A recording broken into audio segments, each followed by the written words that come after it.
Welcome everybody. This is the third in our series, and we had a fun with the land of possibilities and the game of wondering. And this, for me, feels like the jewel in the crown. Deep listening. It's especially near to my heart. And we've got lots of people here today, so I've got a feeling this is also very, very popular, and people are beginning to see, well, some people already know, some people are beginning to see that this is just can be profoundly transformative when you, I think, take it seriously, really. When I first came across it, I thought, oh, okay, deep listening, that means you've got to work harder. It was quite the opposite. But thank you for taking time to come and join us this afternoon. Well, it's afternoon here, obviously it's not everywhere. And I think what we'll do to start with is Sheila's going to describe how the session will run, so you know what you're in for. Please don't leave. Well, no, just a brief overview to let you know, because we did say we'd be doing an exploration and we would have an experience of deep listening. So what we're going to have, Sue's going to talk to us a little bit about deep listening, and I probably will join in a little bit too. And then we're going to send you out into breakout rooms where you will be having an experience of deep listening. And then we'll be coming back into the main room again. The breakout sessions will not be recorded. So breakout rooms will not be recorded. That's private, confidential between two of you. Then when we come back in, we will record again, and then we will be having some feedback, and then we'll share a little bit with you about our retreat that takes place at the end of March. So that's just a brief overview of what we'll be up to. We've got an hour and a quarter together. So just to make that clear, so we'll be finishing at 1:15. Yeah, I should have made that point earlier about the three areas that we chose to dive into: the possibility, the wondering, and deep listening, of course, are all important elements of the retreat. When we were designing and creating, they were just, I'd like to say, no-brainers, really. For us, they're really valuable. And so deep listening. I thought we thought we would start off by saying what it isn't, because that kind of clears away some nonsense, if you like. And Sheila called on a very good friend of hers to see what would happen if she asked the question of what are the drawbacks or problems that arise when deep listening is not present. 30 seconds later, or 5 seconds later. 2 seconds, it took 2 seconds later, there's a list of 20, and they're pretty much all on point. And that was her friend called Mr. ChatGPT. And we've been talking about the value of saving time, really. But anyway, so what deep listening isn't? I think deep listening isn't what I had experienced for most of my life. I had training in deep listening. I picked up an idea about what it involved. I was a teacher. I was supposed to be good at listening, and I think I was good at listening according to the parameters that were set before us, that I'm sure most people here will be very aware of. But most of that is not what deep listening is about. And it was quite a shock to me to discover that I could step out of all of that in order to really, truly connect and listen to somebody. And it was really hard. It was very, very hard to navigate the still busy mind that was saying, well, I'm not meant to look like this, and I'm not meant to do that. What am I meant to do? But what it releases us from, what it helps us, I think, rise above or just dissolve, is a lot of things that occur when we are listening in any other way. And this list is not exhaustive, and it won't apply for everybody. But I mean, for me, I can see straight away things. Trust is really, really big one. Is when you want to be in trust in a relationship, if you're not really listening to the other person, it becomes a little bit, well, it becomes more difficult to keep that relationship where you want it to be and how you want it to feel. And relationships was a big one for me. I didn't realize just what a poor listener. I was very good at picking up on other people who interrupted without realizing, but you do that all the time. And when my husband said that to me, I said, I do not. I interrupted him. I do not. So we're looking at things like how misunderstandings can arise, how relationships can be damaged because we're not listening to the other person. We're listening to what we think about the other person. If we're not listening deeply, there's loads of opportunities that can just go. And I mean, there is this long list. I feel that emotionally deep listening is paramount, really, to be connected truly from your heart to another person's heart, your self, your true self to another person's true self. It's not about techniques. It's the opposite, really. I think also for me, this point about it can increase anxiety when you don't feel heard, when somebody is talking above you, over you, or dismissively. I mean, these are all the things, missed needs, repeated mistakes. I mean, I'm not going to read them all out, but I would imagine that many off that list would resonate with people here. And so that's what we're steering away from. And really, it'd be nice if Sheila asked you a question now. So And what we thought might be a good idea, because what we're trying to do here is paint a picture of the difference between the distinction between being really heard and not being heard, being listened to deeply and not being listened to deeply. And I imagine if you're anything like me, just a little thought that if you have not been listened to the thought is that you probably have not been listened to in the past at some time in your life. It might have been today, it might have been last week, it might have been years ago. But if you haven't been listened to and you wanted to have been heard, we would love you just to type in the chat right now how that felt for you. What did it feel like to not be heard, not be listened to? What did it feel like to you? Just want to get a sense from you what that felt like in terms of feelings. You descriptive, frustrating, hurt, lonely.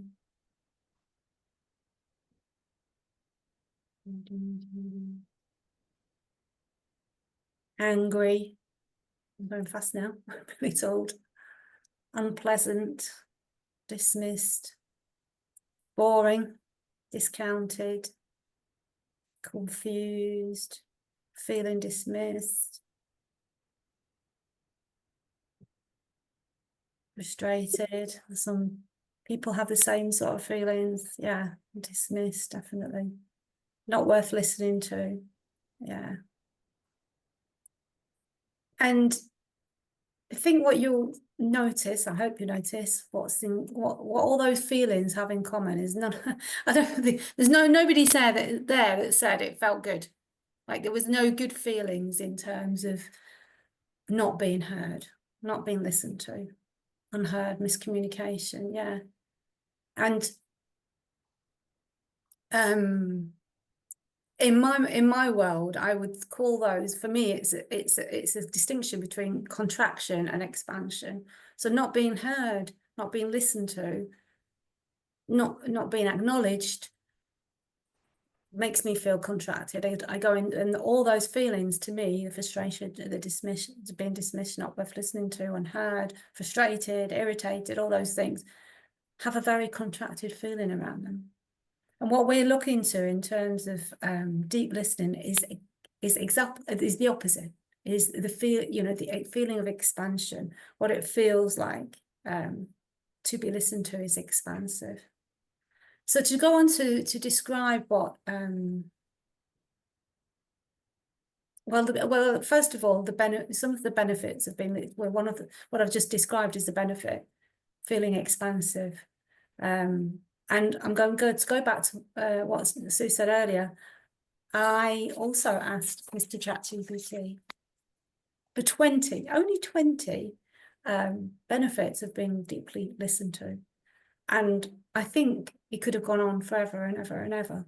And well, there's lots of favorite ones, but I'm going to say one of my favorite ones is about relationship. And it's such a huge factor, and we have relationship all the time in our lives, whether it's with another person, whether it's with ourselves, whether it's with our physical health, whether it's with our thinking. We're in relationship constantly all day long. And deep listening, to me, feels like it's the key to being in really good, harmonious, deep, connected relationship. And I equate deep listening to presence. For me, it feels exactly the same as being present with somebody, being present with myself, just being present, being in the moment, to me, is the same, what we're calling deep listening here today. So deep listening for me is about having nothing.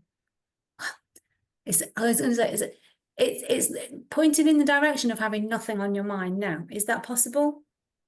I'm not sure that that's totally possible, that we can have a blank slate, that we can absolutely have nothing on mind. But that's the direction we're looking in. We're looking in the direction of not paying attention to anything that might be coming up. Like, to use the analogy of the sky and the clouds, the sky is the blank slate, and the clouds are the thoughts that come, and they can float on by, and we don't have to give them any attention at all.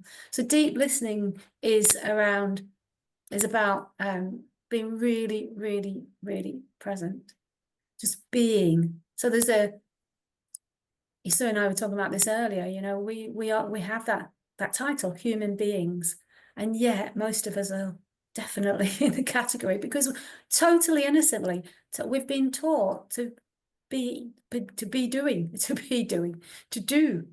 The first, when something happens, I don't know if this happens in your life, but for me, so I woke up on Saturday morning with a pain in my foot. No idea how that happened. Just woke, and immediately I heard, "Oh, what am I going to do about that?" It was immediate. What can I do about that? What am I going to do about that? And it's like going into doing mode. And actually, before I start Googling or asking friends or going to known remedies, solutions, the wisest thing to do, in my opinion, again, the wisest thing to do is to take some time just to deep listen to, what does this body want right now? What does this body really need right now? What wants to be heard? Really, really as simple as that, because I could add on some words, but what wants to be known, what wants to be heard right this moment? And that's available to us all the time, 24/7, that we can get quiet. We can get quiet, and we can just look within, and we can ask a question, or we can just hear for what wants to bubble up, and not jump into doing mode immediately. Now, being in deep listening mode might bring something up for us to go and do. There might be something for us to do. Not suggesting we're not going to take action. We're going to take action from a place of wisdom, from a place of connectedness, from a place of where the universal intelligence is communicating with us. That's what deep listening feels like to me. And isn't it amazing? Isn't it an absolute gift that is available to us all the time? Like, it's on tap 24/7. It's absolutely available to every single human being. It's not it's universal. It's not that some people can do it and some people can't. We can all, it's not even a doing, is it? Because we're being it. Like, it's who we are. And what gets in the way are the clouds that I talked about earlier on, or are the clouds that we take seriously, we innocently start paying attention to, versus just being and receiving, just being and receiving, and not getting caught up in the weeds. So that's a little bit of my how I see deep listening. Did you have anything you wanted to add, Sue?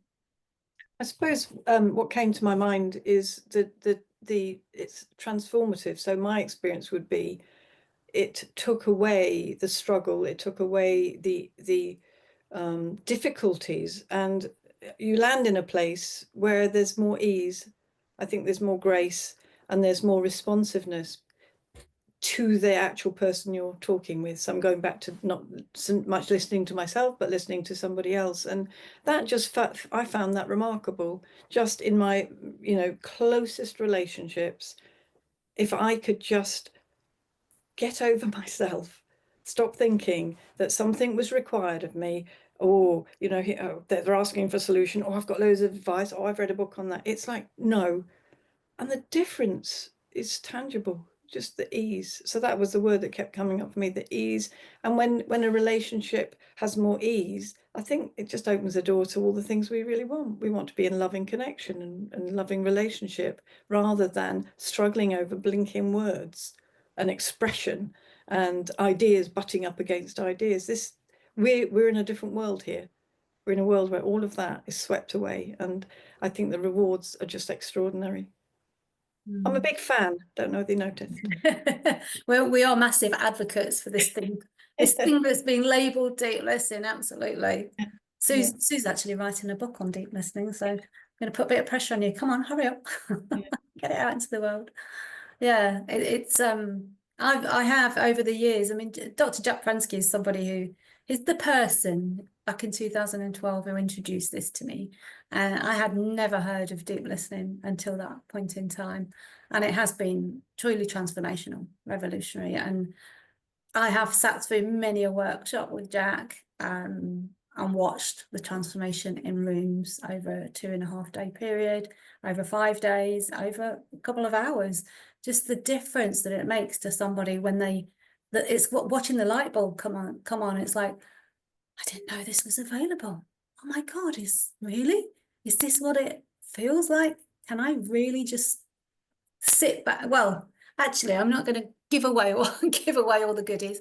What we would like to do, are we ready to jump in, Sue, to do the? Yeah. Oh, just one last thing. Hang on. Another magical thing for me is when we're trying to, I don't know about anyone else, but I have often tried to change other people so that they're better No. and they're different and they suit me better. And the magical thing about this is when you change, the relationship changes, you're with a different person anyway. And it's somehow it's that ripple effect that we talk about a lot in the principles. And just when you begin to open that, I think people recognize it, whether not necessarily intellectually or consciously, but they want to join you. It's a lovely place to be. That's my last point. Brilliant. No, it's a really good point. Okay, so I'm going to organise some breakout rooms, so you can talk people through what we would like them to do. Yeah, okay. So we'd like to keep this light, and we'd like to keep it enjoyable. So we would like, when you go into your rooms, to take it in turns to speak and to listen. So somebody will go first, and we'd like you to choose something that makes your heart sing, something that's really joyful, really enjoyable. Don't have to, but we're offering that as a suggestion. And for the person who's listening is to just drop into a space. You are not required to do anything except really, really take in and be with that person as they're talking. And you don't have to respond in any way. I mean, it's hard not to smile. I don't think there's any rules to that, but so take it into the realm of something that makes your heart sing, something that you love. It could be, for me, it would be obviously my pet dog Lenny, who lots of people have met, well, through me. Hobbies, holidays, anything that like that appeals to you, just to make it easy. Okay, I'm recreating rooms because people are dropping off, and it's interesting. Okay, I think I've got it. Yeah. This would be 2 people in each room. And I wasn't actually 100% listening to you. Sorry, I was doing this. Did we say how long for each person? I didn't know, sorry. So we're going to, we're 10 looking minutes each, 10 minutes each way. Yeah, indeed. And so at the 10-minute mark, I'll send through a message so that you can change over. So, the first person is purely listening for 10 minutes, and then you'll swap over and do it the other way around. If for any reason there's only one of you in a room, don't worry, hang on, because I think people are dropped off again. I'm going to do it again. The numbers keep going down. Nobody wants to do it. No, that's not true. Okay, let me just give it one more go, because now I need less rooms. Now, please don't anybody drop off. But we'll take it as it is now. I'm in the rooms, 10 minutes each way. Off you go. Enjoy. Welcome back. I think everybody's here. Well, I assume everybody's here. We've got 30 people. So 30 people, that's good. We still got 30 people here, Sue. Right, not too many of. Thank you. So we would love to yeah, and I apologize because I got thrown a little bit. I was in a room with Patricia and then Claire and then Michael joined, and I got confused with the time. So I think the first of you got the shorter time and the second of you. So I apologize for my timekeeping. It wasn't as perfect as it could have been. But I hope it worked out perfectly for you anyway. So yeah, love to hear from you. First of all, from the list, for your all listeners at some point. So in terms of deep listening, how was that experience for you? What did you notice? Was anything new? Were there any surprises? Was it difficult? Was it easy? There are no right answers here. Lovely, Wendy, go for it. Yeah, I definitely wanted to chat. I wanted to ask a question or two. I wanted to interact. I was enjoying, I was with Shauna. I was enjoying her passion, and I wanted to chime in with, oh, what a great idea you had, or whatever. So it was a bit of a time, not extreme, not extraordinary amount, but time to just remember, oh, I'm just present, and don't smile too much. So anyway, there was a little bit of self-consciousness that I was, that inwardly I wanted to ask something, and then I had to say, nope, that's not the assignment, so it's a little bit of an internal dialogue, rather than, I wasn't as natural as I would like to be in real life. So that was my experience. Well, thank you for sharing. Thank you for sharing. I mean, it's great noticing. It's great that you noticed what was happening and that you were aware of being distracted by thoughts that would perhaps not serve the person in front of you, as well as just giving them the space. There's something very powerful about giving somebody space. I always think about it as sitting back in my seat and just going, okay, just lay it all on the table. I'm here just to give you space. But there's also, there's a time and a place to be engaged in having a backwards and forwards conversation, for sure. But yeah, as you said, the assignment today was to allow space and listen. Thanks, Wendy. I was just thinking on that topic of distraction, that how easy it is to be thinking about the fact you're distracted and not realizing that's level 2. It's like, so the noticing is that's just a beautiful word, isn't it? It's noticing, but there's no action and there's no self-criticism, because that is just not what we're here for. That's all we can do in terms of whether we are being present, deep listening, and not, is the difference between, for me, noticing that I'm not. When I'm not, and immediately in the noticing, you're back in the present moment. Immediately you're taken back to, because there's a noticing that's happened. It just throws you back into, this is where I am. Okay, back here I am again. And just out of curiosity, Wendy, when you were explaining that you had questions and you wanted to join in, etc., how did that feel? I enjoyed the sense of being interested in what she was talking about, and making a connection, across the pond. I enjoyed meeting somebody new, and being asked to connect with somebody and having the time. So I was enjoying it, and I was also trying to be a good girl and follow the assignment. So Maybe you should have just not have done that. Thank yeah. you. And I have to say too, when you said 10 minutes each, I about fainted. I was like, oh my gosh, that's way too long. Oh, brother, it should be just 3 minutes. Oh, Sheila, you don't know. I mean, literally, that's what I didn't, said. anyway, I didn't give you that long anyway. Well, anyway, oh, is that why it went very fast? The first one did, I think it was 6 minutes instead of 10, I think. Oh, okay. I'm not sure. I was listening to Claire so deeply, I got completely distracted from the time. Thank you. Casper. Yeah, Hello. so I'm always almost surprised how wonderful it is when you do deep listening. So being listened to, it's really it's surprising how you just re-experience, reflect on a simple experience, and then actually start to come a little bit deeper than where you were before. So that's the beauty of it. It actually allows you to just come a little bit deeper and into an understanding of what happened. Why was that a special moment? And that only happens when somebody doesn't interrupt, when somebody simply listens, and that's so lovely. And on the other side, the listening, I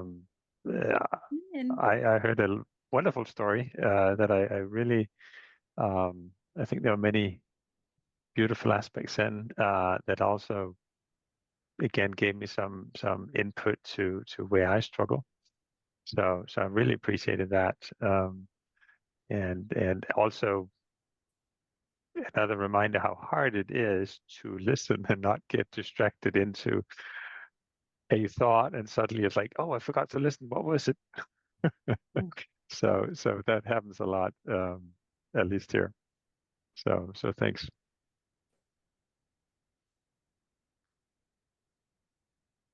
I think that's a beautiful point, and which I would echo in my experience of listening. There are moments where I think deep listening has got to be about a really important topic, or a serious topic, or a problem, or a challenge, and that's where it really comes into its own. But when I forget that and I just listen, it's the same thing. It's just a connection, and the beautiful story that I listened to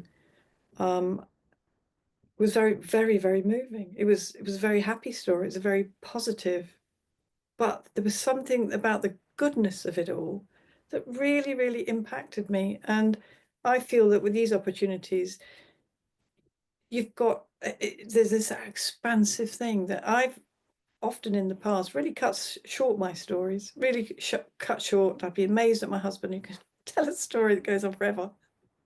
Not ever. And so I think that's another, for people like me, it's really a lovely opportunity to feel it's legitimate. You've got, like in this case, it's 10 minutes, but that actually doesn't matter. It's when someone's listening, you have permission, and well, I have great gratitude, and I have great gratitude being a listener in that situation. It's absolutely beautiful. Yeah, something I wanted to, there's the point to pick up on, Casper, that you I think I heard you say anyway, that you went deeper. So you went a little bit deeper. And for me, that is one of the really valuable pieces of this, is working with clients as a coach. It has given me more and more understanding, I guess, that the more space, again, it's that lean back, give the space to the person in front of me, as they are given space and they're allowed to explore for themselves without me jumping in with my questions, me jumping in with my suggestions, me trying, looking for the solution to whatever the issue might be. That the more space that somebody's given, the deeper that they can go, the more that they can explore, and surprisingly, or not so surprisingly, coming up with their own answers. So I am sitting there knowing that that person in front of me, my client in front of me, has their own answers. They have direct connection, as I do, to wisdom, to universal intelligence. And so I'm not the one that needs, sometimes it happens that it comes through me, but 9 times out of 10, I'm just watching the person in front of me as they're exploring and unfolding their own story, and then looking here and looking there and realizing what they're saying out loud, and then bing, the light bulb comes in, there's the insight. And that means so much more to them than if I had delivered my answer, my solution, my. So I think it is, thank you for sharing that, because it just reminded me of how powerful and impactful that is when you give somebody their own space, that they find their own answers and they hear for themselves. Yeah, beautiful. Thank you, Casper. Okay, Eileen. Hello. Hello. I am a little like Wendy, wanted to be a good girl, do the exercise properly and things like that. But I also have this idea, well, I have done retreats with Jack before about deep listening. So I kind of know a little bit about this, so I should know. I should know, and I do know, which both gets in the way of really deep listening. I have been working for 6 months as a coach now, where I use deep listening a lot. So I thought that, well, yes, I had this is easy. But then I catch myself drifting away. And I was wondering whether or not to say this, but I think it's okay. Because I saw that it's more difficult, at least for me, to deeply listen when it's my turn next. When I didn't have the answer to what I was going to talk about. I found myself drifting back to, wonder what I'm going to speak about afterwards. So that was a way that when I want to improve my deep listening skills, then it's best for me to listen first in a setting like this. And maybe if you're new to it, it could be a good idea to go first to share. I don't know, but that's what I saw. And that's how I will challenge myself in situations like this. I say, if I ever come in a room with either of you, then we'll have to fight of who's going first. It was a really valuable experience. It's my immediate thought or question is, I wonder if that's not true. I wonder if it's not true that you need to go first so you don't have to be distracted, because that sounded to me like you were distracted by a thought, and like, what am I going to talk about? What's next? Etc. etc. And that can happen at any point, and that's happening for many of us all the time, right? Well, I need to be interesting. I need to say something. I need to join in this conversation. I've sat here for too long without saying anything. What will people think of me? Blah, blah, blah, blah, blah, blah, blah. But what if it's always available to us to not engage with that type of thinking, to just take no notice of that type of thinking? Because believe me, I have that too. I was distracted by the time, timekeeping. I need to, and it struck me, when I said to Claire, I think I've done it wrong. And I was like, well, that just shows me that I wasn't being really present. Because I was being really present, I wouldn't have got distracted by wondering I should have set a timer, because I didn't set a timer. I just thought, I'll know, I'll keep my eye on the clock and I'll know. And I didn't, because I started wandering off and getting distracted. And that doesn't have to happen. It doesn't have to happen. Sometimes it happens and sometimes it doesn't. And it's all good, right? Because it's all good, but it's all about noticing, and just noticing whether my story is true or not true? Is that, you know, can I take that apart? Could that be true sometimes and not other times? And, you know, yeah, I'm just offering that possibility, Lynn, that you don't have to go first or second, or, you know, it's all part of life, right? We're just here noticing for ourselves what perhaps gets in the way of pure connection and pure listening and being present with somebody. Yeah, just thought I'd offer that. I just wanted to say that when you first mentioned that distracted thought, well, it's all thought. It's all thought, and I feel there's like a little bit of trickery involved in some thinking. Yours was more legitimate because it was your experience within the actual activity at the time. So maybe that sort of, and there could be a solution to it. So that thought, well, that's worth banking. But then I shouldn't be, you know, and then we go on the role of, well, I shouldn't be distracted. But it's all thought, isn't it? But one of the things that sort of related to that in a way, we're not the same moment to moment. We're not the same day to day. We, you know, we have our flow, we're in and out. But it seems to me that if we're looking for something that would ground us, regardless of where we are on the up and down scale of life and emotion, busyness, and whatever, deep listening offers that. Because regardless of where you are, you're not asked to be responding from any place. You're asked to respond from, if you like, a no place, a place where you're just present. And that seems to me a very valuable and often overlooked way of being in the world. That, you know, sometimes I can't do that because I'm feeling this, or I can't, oh, I wouldn't want to do that because of this. But actually none of that matters. You're not asked to be in a good mood or a bad mood, or be cheerful or be responsive, and it's the opposite, isn't it? And so I think it's a great example. For me, that's what I'm hearing here, is a great example of how a little tricky thought can be, because it dressed itself up as a legitimate one. It's like I had Lenny earlier on, I had Lenny crying outside the door, and I knew the next thing would be he'd be knocking on the door.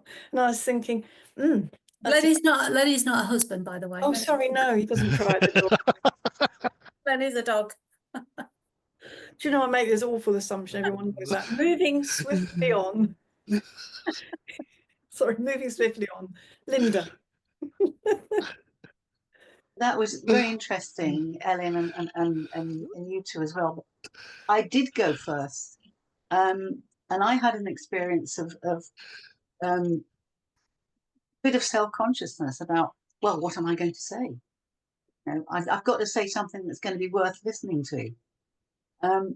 So I sort of just had a realization, really. I had an expectation of, no, I'm expected not to be listened to, even though Emma listened to me beautifully. Maybe in life I sort of expect not to be listened to. That sort of turned it round for me a little bit. Instead of being, I'm the one to listen, and that's what I work on, actually allow myself to listen to is also something that I can. I love that, Linda. Thank you for sharing that. Sorry, had you finished? Yes, I think so. I was just realised maybe you were stopping for to add on.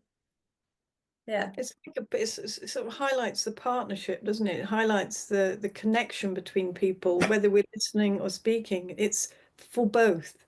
It's absolutely for both. And I think it was such a fabulous point to make, that the real insight is not about listening, it's about being listened to. And I think it's this across the board. It becomes more and more profound the more that I experience and listen to other people's experiences. That's beautiful. I think it's such a cool insight that you had there, or a realization of, and I can relate to it. I don't expect to be listened to, so I can totally relate to that. So, and as Sue said, you know, cutting the story short, because there's something there about not wanting to take up too much time, not wanting to take up too much space, blah blah blah blah. You know, there's all these things we've picked up along the way during our life, and how we are how we behave, and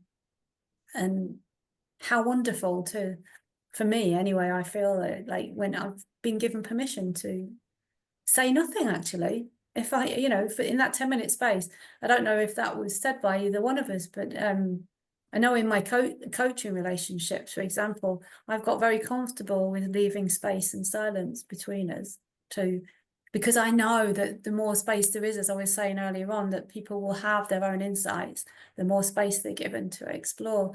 But there's a tendency, and I know I have a tendency to jump in and fill the space. And we think, oh, there's quiet, there's silence, there's space, there's something. You know, we have this very noisy society in a way where we're used to having noise and busyness happening all the time. So yeah, I think that's an important piece of this as well, that silence is golden, as they say. Like, there's so much to be said for just being. Yeah. Thanks, Linda.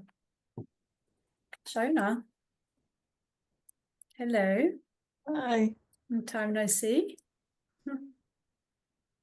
So I was Wendy's partner, and I just want to say how easy it was to listen to Wendy. It was really a beautiful experience, and it was, for me, it was a magical moment, because for me, it was feeling so colorful. And then she said, I'm going to show you something. And she showed it. And it was so colorful what she showed. And I was just like, oh, this. So I had a lot of smiling, a lot of nodding that I couldn't help. That was just, yeah, I knew I was doing that, the nodding and the smiling. But it was a very easy to listen. But if I can respond to Wendy when she said that she had a lot of thinking going on, or some thinking going on and wanting to come in, and I didn't notice that at all. I truly, truly felt listened to in that space. It was really beautiful. It was, oh, I got to say, luxurious. It was warm. It was, it was absolutely wonderful being in that space. And I didn't notice anything about Wendy wanting to ask questions or anything like that. It was truly, truly lovely. Thank you.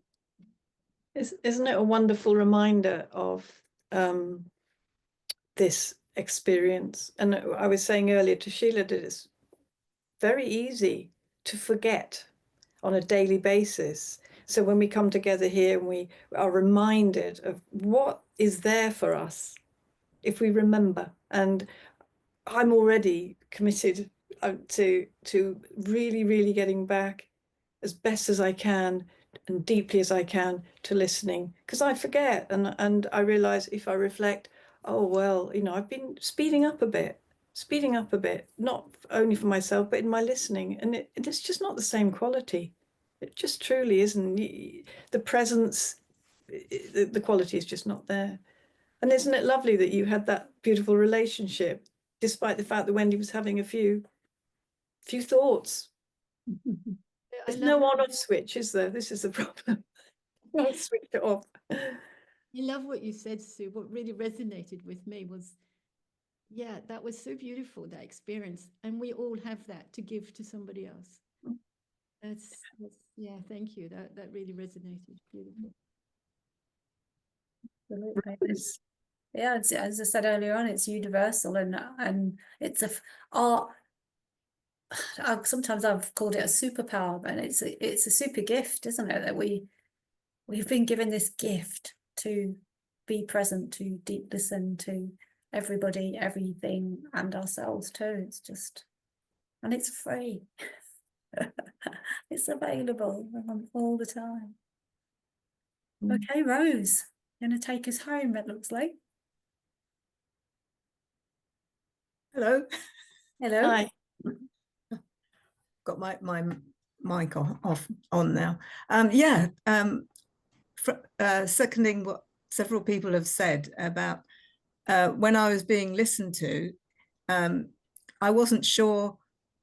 I was conscious of having talked for quite a while and thinking, had I lost the person? And I hadn't, because, you know, when we had to change over, I did a quick check, and she, you know, so that sometimes with the not having a response, I'm obviously used to either, like Linda was saying, not being listened to, or expecting a response before I continue. It's like almost waiting for permission to continue, which was interesting. And because once I had the permission to continue, I was quite happy to continue. So I just think, oh yes, okay, it's okay. But yeah, it was a very valuable reminder. Thank you so much to both of you and everyone. Well, thank you for pointing that out. I think it highlights again the the scarcity there is of us actually listening to each other as human beings. It's the scarcity that there is out there of places where we can actually speak and feel like we're being heard and not need permission. To give me a nod, tell me you're interested so I can continue. We've kind of got into that way of behaving in society, that we don't feel that we can, as I said earlier on, that we can take the space, that we're allowed to. We need permission to. That's why, this is an artificial, obviously, it's kind of, we're going into a lab situation in a way and saying 10 minutes each way, 10 minutes don't speak, 10 minutes be listened to. It's an artificial type of environment, but there's no reason. I remember Jack always saying this, you do know you can live life like this. You do know it's not just for this retreat or for this day or this exercise. This can happen in real life too. If we start, to coin, or to use Gandhi's phrase, be the change you want to see. Like, if we be listening, I wonder what would happen in the world if we be in our life listening, deep listening, being and giving people space and being present with people. I wonder what would happen. It's kind of an experiment. I've been experimenting with that in my life for quite a long time. I do, I not all the time, that's for sure, but I do my best when I remember, when I have an awareness. And it does, you talked so early on about speeding up, and I find when I'm present with people, when I'm I suppose deep listening, I feel like time does slow down. Something about it, and just being in the moment. And time is an illusion, isn't it? It's not a real thing. So it is about the quality and the presence in our life, that how present are we, that dictates the experience we have of how time moves. That seems true to me. Just on sort of on that point, really, I was just thinking that we don't always have to be in a form of this deep listening. So this afternoon feels like there's a little bit of form around it. We're going to have 10 minutes each, and there's a speaker and a listener. And I'm thinking about all the enjoyable moments, say on the doorstep. We've got a fabulous postman. He's so funny and witty, and I feel we just fall into it. I feel it's a form of deep listening, but it's a form of presence and connection. So there isn't one model at all, but it's those enjoyable moments of connection, and I think they can appear anywhere, and they can be for minutes or they can be for hours. There's not about any of that stuff. The framework doesn't have to be a framework. And I feel that having learned more and having experienced more from a listener and a speaker in those situations, that they just come naturally. It's not like I do that. I think I used to use humor as much as I could to kind of bat away or to keep in control. And that's actually the opposite. It was just a defense mechanism some of the time. But now it feels like that can come out to play quite naturally. And it has that same effect of being connected. I'm more deeply connected to someone, and we share a sense of humor. Wow, what's not to like about that? And there's everything to enjoy about that. Just when he just asked a question or made a point of, what about when we're on the telephone? What's the viability of deep listening? And I was thinking, wow, it's amazing that when you start listening on the telephone, who knew that you could wait for someone to finish before you started speaking? And I think I think it's transformative. You haven't got any of the gestures, you haven't got any of the facial, the clues or the markers. And I feel I have become a very, very good listener on the telephone, and I've transformed from somebody who was waiting to tip, tip, tip. So it's the same in a way. And I think, again, it's giving, if you start giving somebody time and space, I feel that quite often it's reciprocated, that they start to feel able to slow down and relax and and it returns to you. So I don't think there's, in a sense, any difference.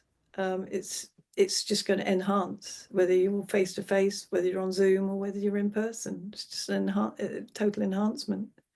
No, I don't see any difference at all No. in any form of communication, because because of the beingness. Okay, we just want to, as we said at the beginning, just want to wrap up by letting you know about our 3-day Viva Retreat. If you haven't heard about this thing that's happening at the end of March, 28th to the 31st of March, Sue and I are co-facilitating something for only 12 people, whereby this is the third in this 3-part series, as we talked about. We've started off with the land of possibilities, and a couple of weeks ago we had the game of wandering, and here we are with deep listening. And those 3 topics, or those 3 games, explorations, experiences, are, as Sue said earlier on, the elements that we will be bringing into the retreat, because we absolutely see that we want to be in conversation, communicating and exploring together in ways that perhaps are not our everyday ways of being. And what we're looking for, and what we're looking to for each person in that retreat, is that they'll walk away with a renewed sense of possibility, that they'll know that they are not, they're much more than they thought they were. They'll know that they are capable of far more than they thought they were, that the potential that they have in their lives is much bigger. There will be an understanding of where connection comes from, the love that we are, and the amazingness of a human being, just who we are and what we are and what's available to us. So that's just a tiny sliver of the vision we have for this retreat. And we've got some places left for sure, and we've had some places taken. So we're very excited to be leading a group for 4 days in where I live, Albert, which is a nice warm part of the world at the end of March, and so it can be a mini holiday too. Definitely a retreat. So did you have anything you wanted to add? Just also that we have guest facilitators, which is a really nice addition to the 4 days, and I feel that it's like giving oneself permission to step out of one world into another world, where you have permission to take time for yourself, to expand into the space and the time. And just as Sheela says, I think it's easy for us to perhaps slip into habitual ways of being, ways of living, ways of thinking about ourselves. And that crucial piece about having the encouragement and the support and the guidance to really, really tune into oneself. That's,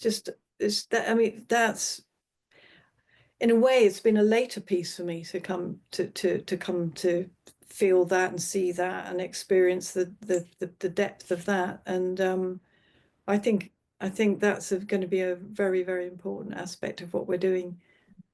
Self-reflection, for sure. Yeah. For sure. Well, thank you, everybody.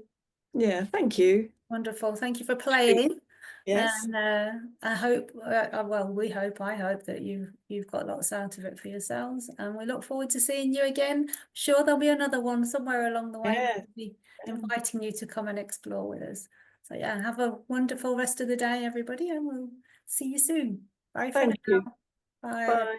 Thank you. Bye. Bye. Thank you.